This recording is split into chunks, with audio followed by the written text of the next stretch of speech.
We really have not had observations from these elevations in the Andes, and this is a huge opportunity to expand our knowledge, our observational networks into this critical part of the world. On February 18th, 2025, a team of climbers and scientists successfully installed a weather station at the summit of Aconcagua, the tallest peak outside of Asia.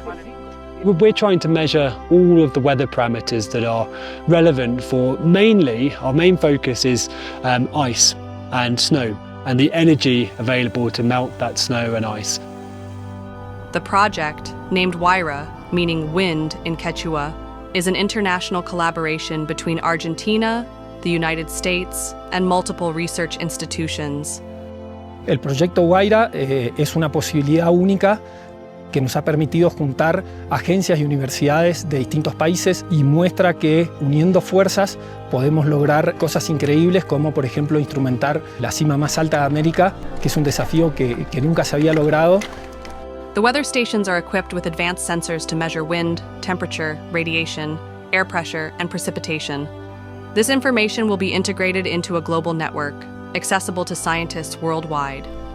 Near base camp, the team also installed a flux station on the Orcones Glacier, designed to measure surface energy balance. These installations aim to provide critical information on water availability in a region facing the effects of a 15-year drought, impacting agriculture and local communities. The data collected from Aconcagua and beyond will contribute to a broader understanding of what is shaping the world's high-altitude glaciers. As these stations continue to operate, they will provide valuable insights into atmospheric conditions and water resources, helping scientists and policymakers make informed decisions for the future.